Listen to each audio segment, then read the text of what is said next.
Masters final ইয়ারের ছাত্রছাত্রীবৃন্দ, আসসালামু আলাইকুম। আমি মোর্শেদা বেগম। আজ তোমাদের মাইক্রোবায়োলজি ক্লাস নিব। আশা করছি তোমরা সবাই সুস্থ আছো, ভালো আছো। তো আমরা 4 তারিখে তোমাদের ক্লাস শুরু করার কথা ছিল, কিন্তু 4 তারিখ বন্ধ থাকায় আমাদের প্রথম দিন ক্লাসটা হয়নি। তো আশা করছি পরবর্তীতে তোমাদের ক্লাসগুলো ঠিকঠাক মতো হবে, তোমরা সেগুলোতে অংশ নেবে। তো তোমরা একটি অনুরোধ তোমাদেরকে, যে ক্লাস করো আর যাই করো, তোমরা নিজেকে কিন্তু নিজের সুরক্ষা বজায় রাখতে ভুল করবে না। হ্যাঁ, সচেষ্ট থাকবে সব সময়, নিজেকে সুরক্ষিত রাখবে। মুখে মাস্ক পরা, তারপর যে সাবধানতার নির্দেশনাগুলো আমরা বিভিন্ন সময় পেয়ে থাকি, যেমন হাত ধোয়া, তারপর বেশি জনসমাবেশে না যাওয়া, জনসমাগম যেখানে হয় সেখানে না যাওয়া, কারণ সেই কারণে কিন্তু আমাদের কলেজগুলোকেই বন্ধ রাখা হয়েছে। তো সেক্ষেত্রে যদি তোমরা বেড়াতে যাও কিংবা বন্ধু বান্ধবের সাথে বেশি মেলামেশা করো, তাহলে কিন্তু এই কলেজ বন্ধ রাখার যে উদ্দেশ্যটা সেটা সফল হবে না। এবং প্রচণ্ডভাবে কিন্তু করোনা ছড়িয়ে পড়ছে। আমরা অবশ্যই এই করোনা যুদ্ধে জয়ী হব এবং সাবধান থাকবো। সবাইকে সেই নির্দেশনা বলো বা অনুরোধ বলো, সেটা জানিয়ে আমি তোমাদেরকে আজকে ক্লাস শুরু করছি। শিক্ষার্থীরা, আজকে আমি তোমাদেরকে মাইক্রোবায়োলজির 8ম অধ্যায় বায়োডিগ্রেডেশন অফ অর্গানিক কম্পাউন্ডস এই অধ্যায়টি নিয়ে আলোচনা করব। এই অধ্যায়টি আলোচনা করার শুরুতেই যে বিষয়টি আমাদের আসে সেটা হলো বায়োডিগ্রেডেশন বলতে আমরা কি বুঝি। বায়োডিগ্রেডেশন আমরা বাংলায় বলি যে জৈব অবক্ষয়। তো জৈব অবক্ষয় কি, আমরা সংজ্ঞাটা যদি আমরা সংক্ষিপ্তভাবে দেখতে চাই, সেখানে আসবে যে জটিল জৈব যৌগ এনজাইমের ক্রিয়ার ফলে, এনজাইম কোত্থেকে আসে, অণুজীব এনজাইম নিঃসৃত করে, এনজাইমের ক্রিয়ার ফলে ক্ষুদ্র মৌলে পরিণত হয়। অর্থাৎ যে প্রক্রিয়ায় অণুজীব বিভিন্ন এনজাইমের সাহায্যে জটিল জৈব যৌগকে ভেঙে ক্ষুদ্র মৌলে পরিণত করে তাকে বলে জৈব অবক্ষয়। আবার বলছি, যে প্রক্রিয়ায় অণুজীব বিভিন্ন এনজাইমের সাহায্যে জটিল জৈব যৌগকে ভেঙে ক্ষুদ্র মৌলে পরিণত করে তাকে বলে জৈব অবক্ষয়।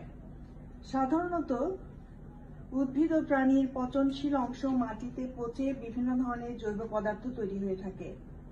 এদের মধ্যে সেলুলোজ, হেমিসেলুলোজ, লিগনিন, চর্বি, মোম, প্রোটিন ইত্যাদি উপাদান মৃত্তিকায় জমা হয়, অর্থাৎ মাটিতে জমা হয়। ব্যাকটেরিয়া, ছত্রাক, অ্যাক্টিনোমাইসিটিস ইত্যাদি অণুজীব জৈব পদার্থের বিয়োজক হিসাবে কাজ করে। অণুজীব সমূহ বিভিন্ন এনজাইমের সহায়তায় জৈব পদার্থকে আর্দ্র বিশ্লেষিত বা হাইড্রোলাইসিস ও জারিত করে।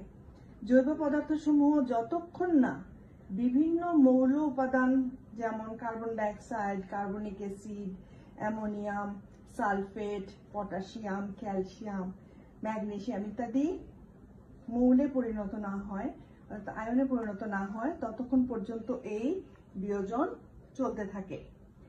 যখন বায়োডিগ্রেডেশন সম্পূর্ণ হয়, অর্থাৎ সম্পূর্ণভাবে আয়নে পরিণত হয় উপাদানগুলি, তখন তাকে বলে মিনারেলাইজেশন।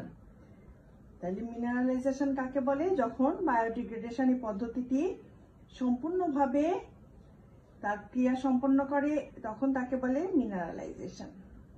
তাপমাত্রা, কার্বন ও নাইট্রোজেনের অনুপাত, পিএইচ, বাতাস ইত্যাদি প্রভাবক জৈব অবক্ষয়ে ভূমিকা রাখে।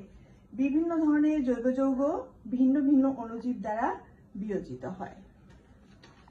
যেমন প্রোটিনের ক্ষেত্রে আমরা উদাহরণ যদি দিই, প্রোটিনের ক্ষেত্রে এই সিউডোমোনাস ব্যাকটেরিয়ার ক্রিয়ার ফলে প্রোটিয়েজ এনজাইম তৈরি হয়। এই প্রোটিয়েজ প্রোটিনকে পেপটাইডস এ পরিণত করে। এই পেপটাইডস বেসিলাস ব্যাকটেরিয়ার কার্যকারিতায় পেপটাইডেস এনজাইমের ক্রিয়ায় অ্যামাইনো অ্যাসিডে পরিণত হয়। এই অ্যামাইনো অ্যাসিড আবার অ্যামাইলেজ এনজাইমের কার্যকারিতায় এই অ্যামাইলেজ এনজাইম কে নিঃসৃত করে?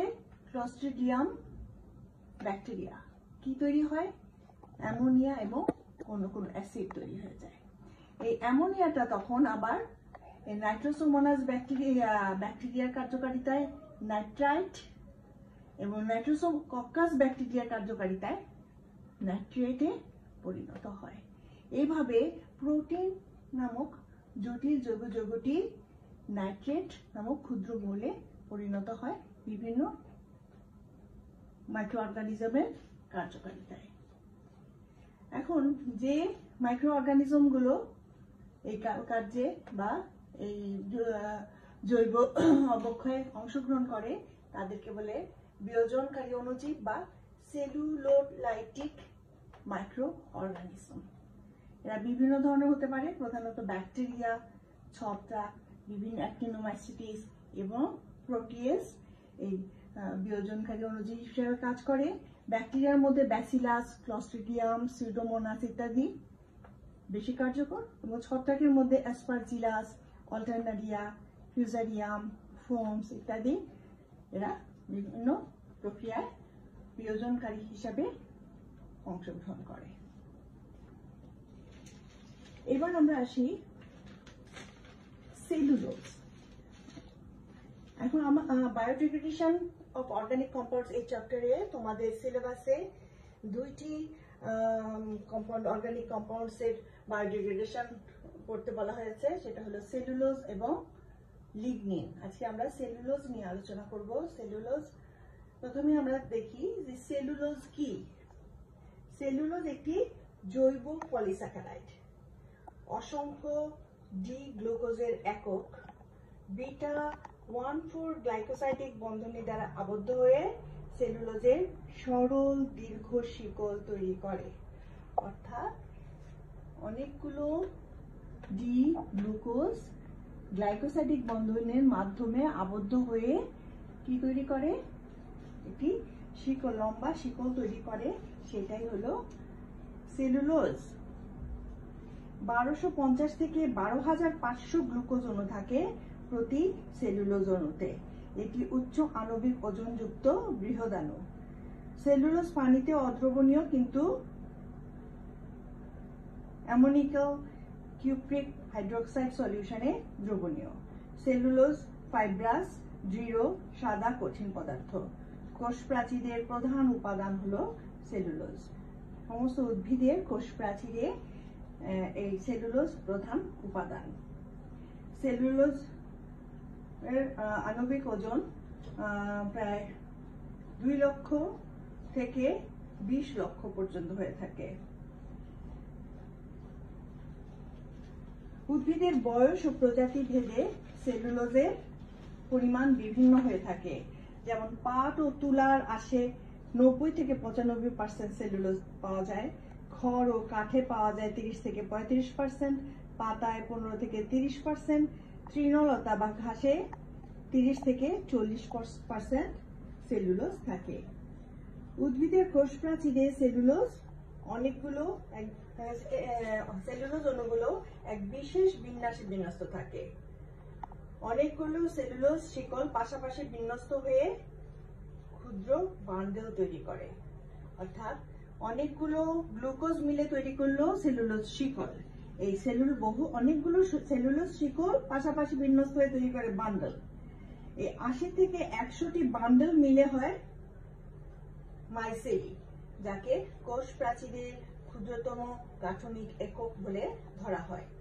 এবং এই 10 থেকে 12টি মাইসেলি মিলে হয় মাইক্রোফাইব্রিল এবং 250টি মাইক্রোফাইব্রিল মিলে হয় ম্যাক্রোফাইব্রিল। অনেকগুলো ম্যাক্রোফাইব্রিল মিলে একটি তন্তু বা ফাইবার তৈরি হয়। এখানে দেখো যে বিটা ডি গ্লুকোজ পরস্পর বিটা 1,4 গ্লাইকোসাইডিক বন্ধনী দ্বারা যুক্ত হয়ে এই সেলুলোজ তৈরি করেছে। তার একটি একক অণু হলো এই আমরা ব্র্যাকেট দিয়ে দেখিয়েছি একটি গ্লুকোজ। এটা হলো একটা সেলুলোজের গাঠনিক সংকেতের মতোই একটা সংক্ষিপ্ত অংশ। আচ্ছা, এখন আমরা আসি সেলুলোজের ধর্ম। সেলুলোজ কেমন? স্বাদহীন, গন্ধহীন, সাদা, কঠিন জৈব রাসায়নিক পদার্থ সেলুলোজ। এটি পানিতে অদ্রবণীয়, ফাইবার সদৃশ এবং দৃঢ়। এর কোনো পুষ্টিগুণ নাই। আয়োডিনের দ্রবণ প্রয়োগে কোনো রং ধারণ করে না। আর ব্যবহার হিসেবে দেখা যায় যে কাগজ প্রস্তুতিতে ব্যবহার করা হয়। এটা নাইট্রেট বিস্ফোরকের কাজে প্রস্তুতিতে ব্যবহার করা হয় এবং ফটোগ্রাফিক ফিল্মে ব্যবহার করা হয় এই সেলুলোজ।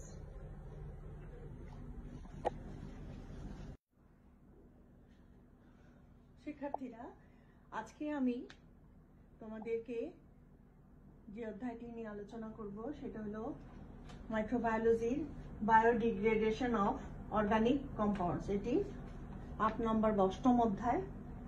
এই অধ্যায়টি আমরা আলোচনা করতে গিয়ে প্রথম যে বিষয়টি নিয়ে কথা বলতে হবে সেটা হলো বায়োডিগ্রেডেশন বলতে আমরা কি বুঝি। বায়োডিগ্রেডেশন বা জৈব অবক্ষয় বলতে যে প্রক্রিয়ায় অণুজীব বিভিন্ন এনজাইমের সাহায্যে জটিল জৈব যৌগকে ভেঙে ক্ষুদ্র মৌলে পরিণত করে তাকে বলে জৈব অবক্ষয়। অর্থাৎ জটিল জৈব যৌগ অণুজীব কর্তৃক মিশ্রিত এনজাইমের মাধ্যমে ক্ষুদ্র মৌলে পরিণত হয় যে প্রক্রিয়ায়, সেটাই হলো বায়োডিগ্রেডেশন। সাধারণত উদ্ভিদ ও প্রাণীর পচনশীল অংশ মাটিতে পচে বিভিন্ন ধরনের জৈব পদার্থ তৈরি হয়ে থাকে। এদের মধ্যে সেলুলোজ, হেমিসেলুলোজ, লিগনিন, চর্বি, মোম, প্রোটিন ইত্যাদি উপাদান মৃত্তিকায় জমা হয়। ব্যাকটেরিয়া, ছত্রাক, অ্যাক্টিনোমাইসিটিস ইত্যাদি অণুজীব জৈব পদার্থের বিয়োজক হিসাবে কাজ করে। অণুজীব সমূহ বিভিন্ন এনজাইমের সহায়তায় জৈব পদার্থকে আর্দ্র বিশ্লেষিত ও জারিত করে। জৈব পদার্থ সমূহ যতক্ষণ না বিভিন্ন মৌল উপাদান যেমন carbon dioxide, carbonic acid, ammonium, sulphate, potassium, calcium, magnesium ইত্যাদি মৌলে পরিণত না হয় ততক্ষণ পর্যন্ত এই বিয়োজন চলতে থাকে। যখন বায়োডিগ্রেডেশন সম্পূর্ণ হয় তখন তাকে বলে মিনারেলাইজেশন। অর্থাৎ জটিল জৈব যৌগ ভেঙে যখন carbonic acid, carbon dioxide, ammonia ইত্যাদি মৌলে বা আয়নে পরিণত হয় তখন তাকে বলে মিনারেলাইজেশন। তাপমাত্রা, কার্বন ও নাইট্রোজেনের অনুপাত, পিএইচ, বাতাস ইত্যাদি প্রভাবক জৈব অবক্ষয়ে ভূমিকা রাখে। বিভিন্ন ধরনের জৈব যৌগ ভিন্ন ভিন্ন অণুজীব দ্বারা বিয়োজিত হয়। উদাহরণস্বরূপ আমরা দেখতে পারি, যদি জটিল জৈব যৌগটা হয় প্রোটিন, তাহলে সিউডোমোনাস ব্যাকটেরিয়া প্রোটিয়েজ নামক এনজাইমের কার্যকারিতায় প্রথমে পেপটাইডসে পরিণত করবে এটাকে। পেপটাইডস আবার ব্যাসিলাস ব্যাকটেরিয়ার কার্যকারিতায় পেপটাইডেজ এনজাইমের সাহায্যে কি করবে? অ্যামাইনো অ্যাসিড তৈরি করবে। এই amino acid Clostridium bacteria amylase enzyme নিঃসৃত করে অ্যামোনিয়া এবং অন্য কোনো অ্যাসিড তৈরি করবে।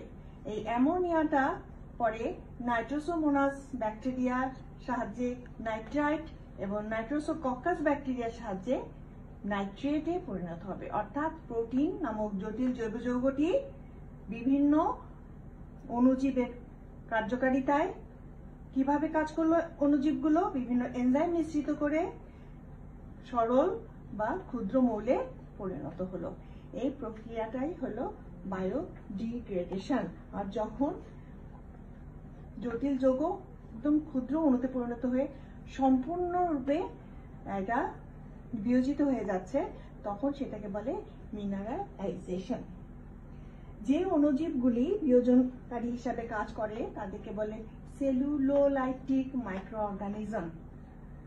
বিভিন্ন ধরনের ব্যাকটেরিয়া, ছত্রাক, অ্যাক্টিনোমাইসিটিস, প্রোটিয়েজ এইসব অণুজীবগুলো বিয়োজনকারী হিসাবে কাজ করে। ব্যাকটেরিয়ার মধ্যে রয়েছে ব্যাসিলাস, ক্লস্ট্রিডিয়াম, সিউডোমোনাস, আরো অনেক ব্যাকটেরিয়া। এবং ছত্রাকের মধ্যে রয়েছে অ্যাসপারজিলাস, অ্যালটারনারিয়া, ফিউসারিয়াম, ফোমস ইত্যাদি আরো অনেক ছত্রাক।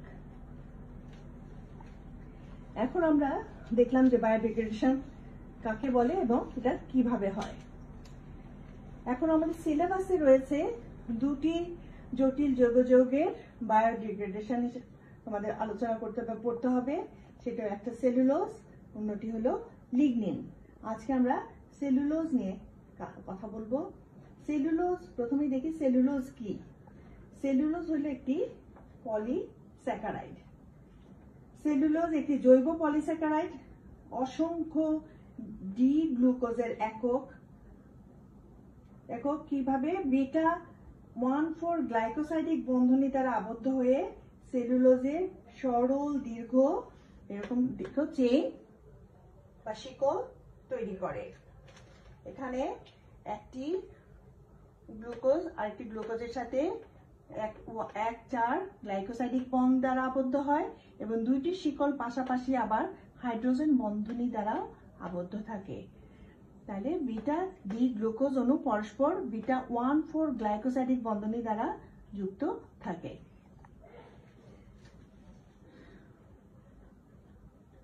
এখানে সেলুলোজে 1250 থেকে 12,500 গ্লুকোজ অণু থাকে প্রতি সেলুলোজ অণুতে এবং এটি উচ্চ আণবিক ওজন যুক্ত বৃহদাণু।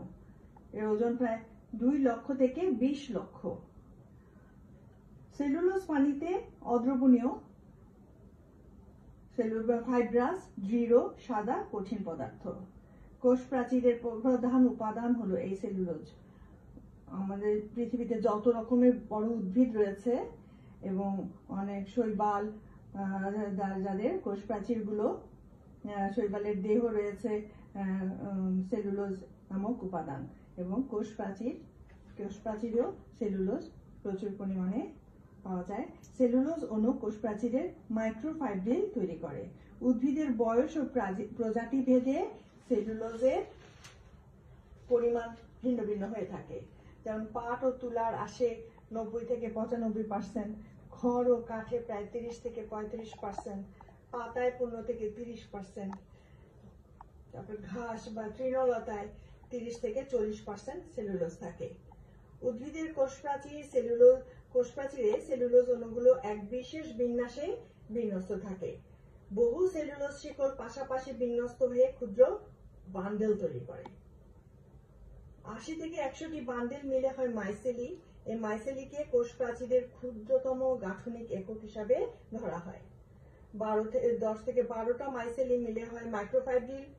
আবার 250টি মাইক্রোফাইব্রিল মিলে কি হয়? ম্যাক্রোফাইব্রিল। আর অনেকগুলো ম্যাক্রোফাইব্রিল মিলে হয় একটি তন্তু বা ফাইবার। তাহলে আমরা দেখতে পাচ্ছি যে সেলুলোজ অসংখ্য গ্লুকোজ অণুর পলিমার। এখন সেলুলোজের ধর্ম কি? সেলুলোজ স্বাদহীন, গন্ধহীন, সাদা, কঠিন জৈব রাসায়নিক পদার্থ। এটি পানিতে অদ্রবণীয়, ফাইবার সদৃশ ও দৃঢ়। এর কোনো পুষ্টিগুণ নাই। আয়োডিনের দ্রবণ প্রয়োগে কোনো রং ধারণ করে না। আর ব্যবহার কি? বিভিন্ন ব্যবহার রয়েছে সেলুলোজের। তার মধ্যে দেখা যাচ্ছে যে উদ্ভিদের সেলুলোজ দিয়ে তন্তু তৈরি হয়, যা বস্ত্র শিল্পের প্রধান কাঁচামাল। এটি নাইট্রেট বিস্ফোরক হিসাবে ব্যবহৃত হয়। Filter paper, tissue paper, photographic film এবং প্যাকেজিং এর দ্রব্যসমূহ সেলুলোজ দিয়ে তৈরি হয়। তারপর নির্মাণ সামগ্রী ও আসবাবপত্র তৈরিতে সেলুলোজ প্রধান উপাদান হিসাবে যান্ত্রিক সাহায্য প্রদান করে থাকে। অর্থাৎ কাঠ ব্যবহার করে যেটা আসবাবপত্র তৈরি করতে, সেটাতে সেলুলোজ রয়েছে। ছত্রাক ও ব্যাকটেরিয়া থেকে উৎপাদিত সেলুলোজ বিভিন্ন বায়োটেকনোলজিতে ব্যবহার করা হচ্ছে। এখন একটা মজার কথা হলো, দেখো যে মানুষ কেন সেলুলোজ হজম করতে পারে না, কিন্তু পশুরা সেলুলোজ হজম করতে পারে। স্তন্যপায়ী প্রাণীর পরিপাকতন্ত্রে সেলুলোজ হজমকারী এনজাইম তৈরি হয় না। তৃণভোজী স্তন্যপায়ী প্রাণী যেমন গরু, ছাগল, মহিষ, ইত্যাদির পরিপাকতন্ত্রে এক বিশেষ ধরনের মিথজীবী ব্যাকটেরিয়া বাস করে, যারা সেলুলোজ হজমকারী এনজাইম সেলুলেজ উৎপাদন করে। এই সেলুলোজে বিদ্যমান বিটা 1,4 গ্লাইকোসাইডিক লিঙ্কেজকে ভেঙে সেলুলোজকে হজমে সাহায্য করে। মানুষের পরিপাকতন্ত্রে এই ধরনের কোনো মিথজীবী ব্যাকটেরিয়া না থাকায় মানুষ সেলুলোজ হজম করতে পারে না। তবে শিক্ষার্থীরা, আমরা পড়ছিলাম সেলুলোজের ডিগ্রেডেশন, আমাদের বায়োডিগ্রেডেশন আমাদের পড়তে হবে। তো সেক্ষেত্রে আমার মনে হয় যে সেলুলোজ যেহেতু কার্বোহাইড্রেট, এক ধরনের কার্বোহাইড্রেট, এবং এটার বিক্রিয়া পড়তে হলে কার্বোহাইড্রেট সম্পর্কে আমাদের একটু জেনে নেওয়া ভালো। কার্বোহাইড্রেট হলো জীবদেহের গাঠনিক এবং গঠনগত আর সঞ্চয় উপাদান। গঠনগত দিক থেকে কার্বোহাইড্রেট 4 রকমের রয়েছে: মনোস্যাকারাইড, ডাইস্যাকারাইড, অলিগোস্যাকারাইড এবং পলিস্যাকারাইড। মনোস্যাকারাইড কাকে বলে? মনোস্যাকারাইড হলো যে কার্বোহাইড্রেটকে হাইড্রোলাইসিস করলে আর কোনো একক পাওয়া যায় না, গ্লুকোজ একক পাওয়া যায় না, বা আর সরল কোনো কার্বোহাইড্রেট একক পাওয়া যায় না, সেটাই হলো মনোস্যাকারাইড। তার বিভিন্ন ধরনের মনোস্যাকারাইড দেখতে পাওয়া যায়।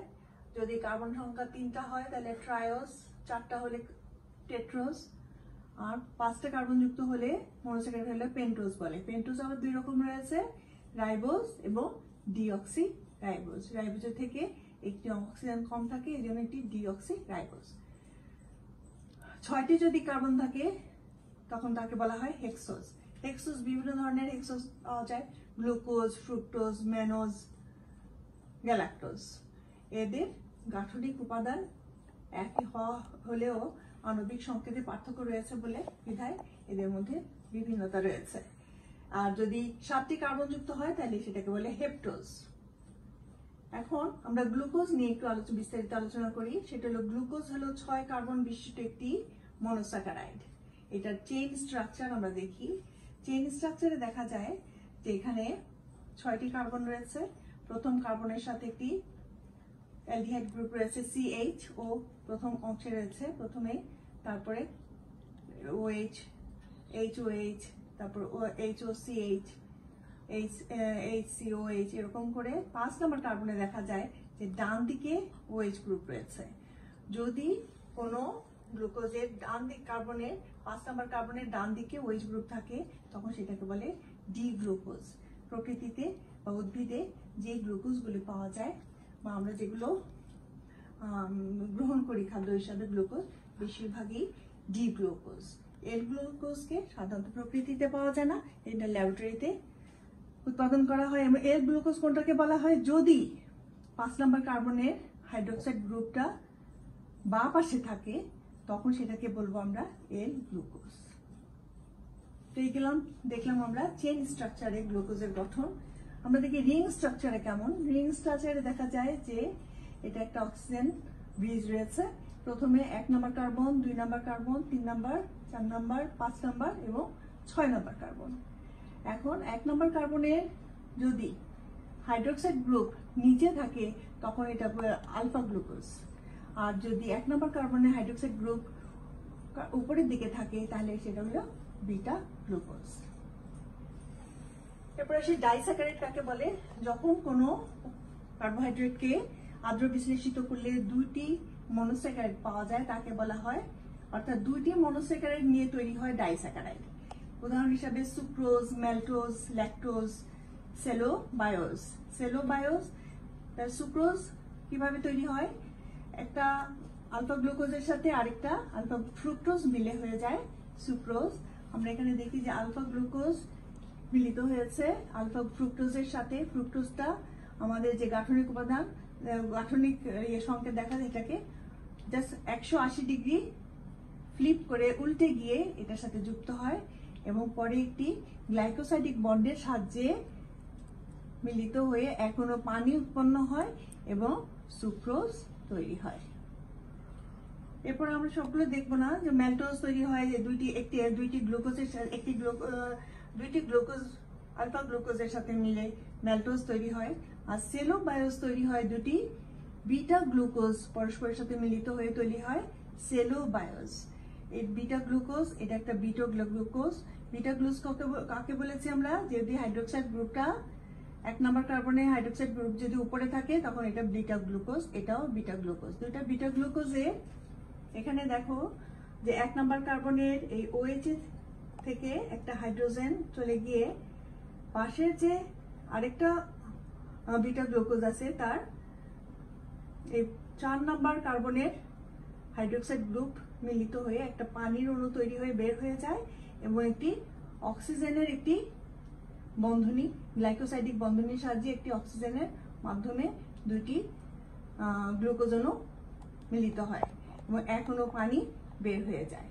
এই যে বন্ধনীটা তৈরি হয় এটাকে বলে গ্লাইকোসাইডিক বন্ড এবং এখানে এই সেলোবায়োস তৈরি হয়ে গেল কি দিয়ে? দুটি বিটা গ্লুকোজ মিলিত হয়ে। এখানে বিটা 1,4 লিঙ্কেজ তৈরি হয়েছে। এই যে এখানে একটা বিটা 1,4 লিঙ্কেজ তৈরি হয়েছে। দেখো যে উপরের সাথে উপরের এই যে OH গ্রুপটা, OH এর H চলে গেছে আর এখানে OH টা চলে গেছে আর মাঝখানে ওটা গিয়ে এখানে মাঝখানে বন্ধনীর মাঝখানে একটি অবস্থান নিয়েছে এবং এটা একটা বন্ধনীর সৃষ্টি হয়েছে দুটি গ্লুকোজের মাঝখানে। এভাবে তৈরি হয় সেলোবায়োস। এরপর রয়েছে 3 নম্বরে অলিগোস্যাকারাইড। যদি কোনো কার্বোহাইড্রেটকে আদ্র বিশ্লেষিত করলে 3টা থেকে 10টা মনোস্যাকারাইড পাওয়া যায় তখন সেটা হলো অলিগোস্যাকারাইড। যদি 3টা মনোস্যাকারাইড থাকে তাহলে 3টা মনোস্যাকারাইড থাকলে তাকে বলা হয় ট্রাইস্যাকারাইড, আর যদি 4টা মনোস্যাকারাইড থাকে তাহলে বলা হয় টেট্রাস্যাকারাইড। মনোস্যাকারাইডের অলিগোস্যাকারাইডের ট্রাইস্যাকারাইডের উদাহরণ হলো র্যাফিনোজ। র্যাফিনোজ কিভাবে তৈরি হয়? একটা গ্লুকোজ সাথে আরেকটা গ্লুকোজ এবং একটা গ্যালাক্টোজ, অর্থাৎ গ্লুকোজ, ফ্রুক্টোজ, গ্যালাক্টোজ এই 3টা মিলে মনোস্যাকারাইড মিলে এই র্যাফিনোজ নামক অলিগোস্যাকারাইড বা ট্রাইস্যাকারাইড তৈরি হয়। আর টেট্রাস্যাকারাইডের উদাহরণ হলো স্ট্যাকিওজ। এখানে একটি গ্লুকোজ, একটি ফ্রুক্টোজ এবং 2টি গ্যালাক্টোজ মিলে হয় স্ট্যাকিওজ। এটা হলো একটা টেট্রাস্যাকারাইড। এরপর আছে পলিস্যাকারাইড। পলিস্যাকারাইড যখন অনেক মনোস্যাকারাইড পলিমারভুক্ত হয় তখন তাকে পলিস্যাকারাইড বলে। এটা পানিতে অদ্রবণীয় এবং মিষ্টি না। উদাহরণ হিসাবে স্টার্চ, সেলুলোজ, গ্লাইকোজেন এদেরকে আবার 2 ভাগে ভাগ করা যায় গাঠনিক উপাদান হিসাবে। যেমন গাঠনিক যদি পলিস্যাকারাইডের কাজের উপর ভিত্তি করে যদি গাঠনিক হয় পলিস্যাকারাইডটা তাহলে এর রয়েছে সেলুলোজ, হেমিসেলুলোজ, পেকটিন, লিগনিন। আর যদি সঞ্চয়কারী পদার্থ হিসাবে ব্যবহৃত হয় তখন এটাকে বলে সঞ্চয়ী পলিস্যাকারাইড, স্টার্চ এবং গ্লাইকোজেন। আমরা পড়ছি বায়োডিগ্রেডেশন নিয়ে। তো সেলুলোজের বায়োডিগ্রেডেশন নিয়ে আমরা কিছু কথা বলেছি। এখন আমরা দেখি যে বায়োডিগ্রেডেশনের প্রভাবক কারা এবং কাদের উপস্থিতিতে বা কোন ফ্যাক্টরগুলি এই বায়োডিগ্রেডেশনকে প্রভাবিত করে। 1 নম্বর হলো পুষ্টি উপাদান ও খনিজ পদার্থের প্রাপ্যতা। অর্থাৎ পরিবেশে যদি এই পুষ্টি উপাদান ও খনিজ পদার্থ বেশি থাকে, প্রাপ্যতা বেশি হয়, তাহলে সেলুলোজের অবক্ষয়ের হার বৃদ্ধি পায়। কারণ এই উপাদানগুলো, পুষ্টি উপাদান এবং খনিজ পদার্থগুলো সেলুলোজ যে এনজাইমগুলি এই সেলুলোজকে ভাঙে বা জৈব অবক্ষয় ঘটায় তার পরিমাণ বৃদ্ধি পায়, প্রোডাকশন বৃদ্ধি পায়, সংখ্যা বৃদ্ধি পায় বা প্রোডাকশন বৃদ্ধি পায় সেলুলোজের এবং আদার প্রোটিনের। অর্থাৎ দেখা যায় যে পুষ্টি উপাদান ও খনিজ পদার্থ ওই এনজাইমের পরিমাণ বৃদ্ধি করে যে এনজাইম জৈব অবক্ষয়ের উপর কাজ করে। জৈব অবক্ষয়ের কাজ করে যে এনজাইম সেলুলোজ, এই সেলুলোজের প্রোডাকশন বাড়ে যদি পরিবেশে পুষ্টি উপাদান ও খনিজ পদার্থের পরিমাণ বৃদ্ধি পায়। 2 নম্বরে আসি তাপমাত্রা। সেলুলোজের জৈব অবক্ষয়ে তাপমাত্রা একটি গুরুত্বপূর্ণ বিষয়। সাধারণত 0 থেকে 65 ডিগ্রি পর্যন্ত তাপমাত্রায় মাটিতে সেলুলোলাইটিক মাইক্রোফ্লোরা বা মাইক্রো অর্গানিজমের প্রকৃতি নির্ধারণ ও এনজাইমের ক্রিয়া প্রভাবিত হয়। অর্থাৎ তবে 25 থেকে 30 ডিগ্রি সেন্টিগ্রেড হলো অপটিমাম তাপমাত্রা, যে সময়ে জৈব অবক্ষয় সবচেয়ে বেশি ঘটে, অর্থাৎ অণুজীব এই তাপমাত্রায় বেশি কাজ করতে পারে। তারপর হলো বাতাস বা অক্সিজেন প্রাপ্যতা। যদি বাতাসে অক্সিজেনের অনুপস্থিতিতে সাধারণত দেখা যায় যে অণুজীব বেশি কার্যকর, বেশি ক্রিয়াশীল হয় অবাত পরিবেশের চেয়ে, এবং সে দ্বারা বায়বীয় অবস্থায় সেলুলোজের জৈব অবক্ষয় বেশি ঘটায়। পিএইচ অম্লীয় মাটিতে সেলুলোজের দ্রুত জৈব অবক্ষয় ঘটে। যদি অ্যাসিডিক হয়, অর্থাৎ পিএইচ এর মান 7-এর নিচে হয়, তাহলে জৈব অবক্ষয় বেশি ঘটে। যদি 5 হয়, 5-এর নিচে হয়, তাহলে সেলুলোলাইটিক ছত্রাকের প্রাধান্য ঘটে।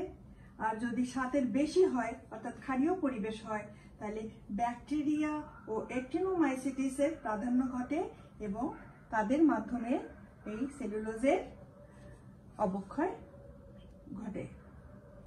তারপরে হচ্ছে জৈব পদার্থ। জৈব পদার্থ বলতে যদি মাটিতে জৈব যৌগের পরিমাণ বৃদ্ধি পায়, অর্থাৎ গ্লুকোজ, ফ্রুক্টোজ কিংবা নাইট্রোজেন, নাইট্রেট, অ্যামোনিয়াম ইত্যাদি সামান্য পরিমাণেও থাকে মাটিতে, তখন সেই মাটিতে সেলুলোজের বা সেই পরিবেশে সেলুলোজের জৈব অবক্ষয় বা অবক্ষয় বেশি হয়। আর লিগনিনের উপস্থিতি, যদি লিগনিন থাকে, মাধ্যমে যদি লিগনিন থাকে, লিগনিনের উপস্থিতিতে জৈব অবক্ষয়ের পরিমাণ কমে যায়, কারণ অণুজীব এই লিগনিনকে সহজে ভাঙতে পারে না। তাহলে দেখা যায় যে এই উপাদানগুলির উপস্থিতি এবং অনুপস্থিতি সেলুলোজের অবক্ষয়ের উপর প্রভাব রাখে। এখন সেলুলোজের জৈব অবক্ষয়ের প্রাণ রাসায়নিক পদ্ধতি, কিভাবে জৈব অবক্ষয়টা ঘটে।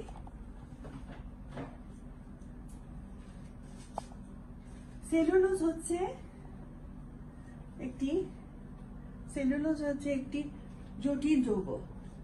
একে সহজে অবক্ষয় ঘটানো যায় না বা ভাঙা যায় না। তো এই সেলুলোজের উপর যে এনজাইম কাজ করে সেটা হলো সেলুলেজ, এবং এই সেলুলেজ হচ্ছে কয়েকটি এনজাইমের একটি গ্রুপ, যা সেলুলোজের ভাঙনের ফলে অলিগোস্যাকারাইড, সেলুবায়োজ এবং গ্লুকোজ তৈরি করে। অর্থাৎ একটি কমন নাম হলো সেলুলেজ, কয়েকটি এনজাইমের একটি গ্রুপ যারা সেলুলোজকে ভাঙতে পারে। এই দুটি ধাপে এই জৈব অবক্ষয় বা বায়োডিগ্রেডেশনটি সম্পন্ন হয়। একটা হলো আর্দ্র বিশ্লেষণ, যা এনজাইম দ্বারা ঘটে, আর 2 নম্বর হলো কোষীয় বিপাক, 2 নম্বর ধাপ। তো প্রথম ধাপে কি হয়? আর্দ্র বিশ্লেষণ ঘটে। আর্দ্র বিশ্লেষণে আমরা বলেছি যে সেলুলেজ নামক একটি এনজাইম কাজ করে।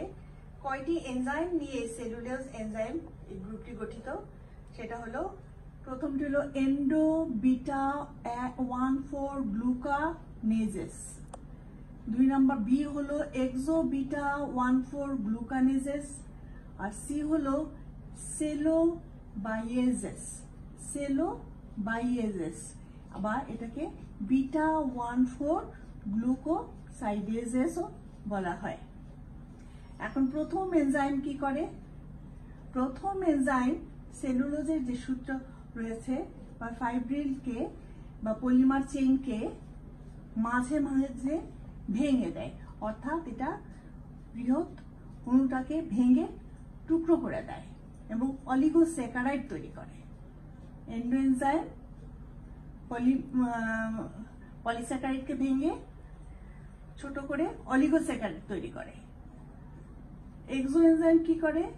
এক্সো এনজাইম অর্থাৎ এক্সো বিটা গ্লুকানেজেস এনজাইম পলিমারিক চেনের প্রান্তে বা পাশে যেখানে রিডিউসিং সুগার থাকে সেখানে ভেঙে সেলোবায়োজ তৈরি করে। অর্থাৎ সেলোবায়োজ আমরা একটু আগে গঠন করেছি যে 2টি গ্লুকোজ মিলে, দুটো বিটা গ্লুকোজ মিলে সেলুবায়োস তৈরি হয়। এরকম পলিমারকে ভেঙে, পলিমারের বড় চেনকে ভেঙে 2 অণুর সেলুবায়োস তৈরি করে। আর 3 নাম্বার হলো সেলুবায়োজেস এনজাইম। সেলুবায়োজেস এনজাইম হলো সেলুবায়োসকে ভেঙে যে ডি গ্লুকোজ তৈরি করে। সেলুবায়োসকে ভেঙে যে এনজাইম ডি গ্লুকোজ বা একক গ্লুকোজ তৈরি করে তাকে বলে সেলুবায়োজেস। যেহেতু ডি গ্লুকোজ তৈরি হয় সেজন্য এটাকে বিটা 1,4 গ্লুকোসাইডেজেসও বলা হয় এই এনজাইমটিকে। তা আমরা এখানে দেখি যে একটি সেলুবায়োস বিটা গ্লুকোসাইডেজ এনজাইমের কার্যকারিতায় আদ্র বিশ্লেষিত হয়ে, পানি যোগ হয়েছে আদ্র বিশ্লেষিত হয়ে একটি বিটা ডি গ্লুকোজ এবং আরেকটি বিটা ডি গ্লুকোজ তৈরি হয়েছে। এভাবে একটি জটিল যৌগ পলিস্যাকারাইড ভেঙে একক অণু বা ক্ষুদ্র অণু গ্লুকোজে পরিণত হয় এই এনজাইমগুলোর মাধ্যমে। দ্বিতীয় ধাপটি হলো কোষীয় বিপাক। এই যে পলিস্যাকারাইড ভেঙে গ্লুকোজ বা শক্তির উৎস যে তৈরি হলো তা সেলুলোজে আদ্র বিশ্লেষণের মাধ্যমে যে সরল শর্করা তৈরি হলো অণুজীব কর্তৃক, তারা সেটি গ্রহণ করে এবং তাদের জৈব সংশ্লেষিক কাজে ব্যবহার করে।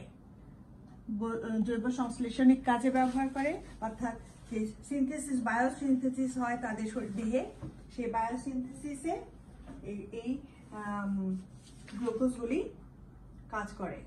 এবং আমরা আগেই বলেছি যে বিভিন্ন এনজাইমের কারণে এই ধাপে যে বিভিন্ন অণুজীব বিভিন্ন ধরনের পদার্থ তৈরি হয়। বিভিন্ন অণুজীবের কারণে একই পদার্থ থেকে বিভিন্ন রাসায়নিক উপাদানগুলি বা এককগুলো তৈরি হয়। অংশগ্রহণকারী অণুজীব যদি সবাত প্রকৃতির হয় তো সেখানে হয়, অর্থাৎ অক্সিজেন ব্যবহার করে, তাহলে কার্বন ডাইঅক্সাইড এবং অন্যান্য কোষীয় পদার্থ তৈরি হয়, আর অন্য অতি সামান্য পরিমাণে কিছু জৈব অ্যাসিড তৈরি হয়। আর যদি অংশগ্রহণকারী অণুজীব অবাত প্রকৃতির হয়, অর্থাৎ তাদের যদি অক্সিজেনের প্রয়োজন না হয়, সেক্ষেত্রে সাধারণত কার্বন ডাইঅক্সাইড, হাইড্রোজেন, ইথানল, বিভিন্ন জৈব acid, acidic acid, formic acid ইত্যাদি উৎপন্ন হয়। অর্থাৎ দেখা যাচ্ছে অণুজীবের বিভিন্নতার জন্য বিভিন্ন ধরনের উৎপাদন হয়, বিভিন্ন পদার্থের উৎপাদন দেখা যায়। এরপরে আমরা সবশেষে আসি যে সেলুলোজ অবক্ষয়ের কথা যে আমরা এতক্ষণ পড়লাম, বায়োডিগ্রেডেশন, এর গুরুত্বটা কি, এর দরকারটা কি? একটা বিশাল দরকার রয়েছে আমাদের পরিবেশের ভারসাম্য রক্ষার জন্য, অর্থাৎ রিসাইক্লিং এর জন্য গুরুত্বপূর্ণ। অর্থাৎ দেখো যে আমাদের দেশে, পৃথিবীতে যে মানুষ আছে, জীবজন্তু আছে, গাছপালা আছে, এরা যদি মারা যাওয়ার পর যদি ডিকম্পোজ না হতো, যদি অবক্ষয় না হতো, ডিগ্রেডেশন না হতো, পরিবেশের সাথে আবার যদি মিশে না যেত, তাহলে পরিবেশে দূষণ তৈরি হতো 1 নম্বর। 2 নম্বর হতো যে উপাদানগুলি আবার উদ্ভিদ গ্রহণ করবে, আবার জৈব মৌলিক পদার্থগুলো যে তৈরি হবে, হ্যাঁ, সে যেগুলো ব্যবহার করে আবার যৌগ পদার্থ তৈরি হবে, জৈব যৌগ তৈরি হবে, সেটা আর হতো না। অর্থাৎ জীবনের সাইকেলটাই বন্ধ হয়ে যেত। বর্জ্য পদার্থ দূরীকরণ বা নিষ্কাশন, আমি যেটা বললাম যে মৃত জীবজন্তু, গাছপালা যেগুলো মাটির সাথে ডিকম্পোজ হয়ে যদি মাটির সাথে মিশে না যেত, তাহলে নিষ্কাশিত না হতো, তাহলে পরিবেশ দূষণ হয়ে যেত। পরিবেশের দূষণ থেকে সুরক্ষা করা, অর্থাৎ আমাদের পৃথিবীকে পরিষ্কার ও স্বাস্থ্যকর রাখা। পরিষ্কার আমরা বললাম যে যদি এইসব পদার্থ নিষ্কাশন না করা হয় তাহলে পৃথিবীকে পরিষ্কার রাখা সম্ভব না, এবং পরিবেশের এগুলো দূষণের ফলে যে আমাদের পরিবেশটা দূষিত হবে, তাতে আমাদের স্বাস্থ্যকর জীবনযাপন করাও সম্ভব নয়। তাহলে পরিবেশের ভারসাম্য রক্ষা, রিসাইক্লিং বজায় রাখা, তারপর বর্জ্য পদার্থ নিষ্কাশন, পরিবেশের দূষণ থেকে পৃথিবীকে রক্ষা, এই সব কিছুর জন্যই অত্যন্ত প্রয়োজনীয় একটি কাজ হলো বা পদ্ধতি হলো সেলুলোজের অবক্ষয়। তো আজকে আমরা এখানে যা পড়লাম তাতে আমাদের যে প্রশ্নগুলো আসে তা হলো, 1 নম্বর হলো যে জৈব অবক্ষয় বলতে কি বোঝায়, মিনারেলাইজেশন বলতে কি বোঝায়, তারপর আমরা পড়লাম যে সেলুলোজ কি, সেলুলোজের অবক্ষয় বা ডিগ্রেডেশন কেমন করে হয়, তার প্রাণ রাসায়নিক পদ্ধতি, জৈব অবক্ষয় বা সেলুলোজ অবক্ষয়ের যে প্রভাবক রয়েছে তা, এবং সর্বশেষ আমরা জানলাম যে সেলুলোজ অবক্ষয়ের কি গুরুত্ব রয়েছে। তো আশা করি আমরা আজকে যা আলোচনা করেছি তা তোমরা বুঝেছো, এবং আগামীতে আমরা বাকি আরেকটি যে রয়েছে জৈব যৌগ লিগনিন তার সম্পর্কে আলোচনা করব। আজকে এখানেই শেষ করছি। খোদা হাফেজ।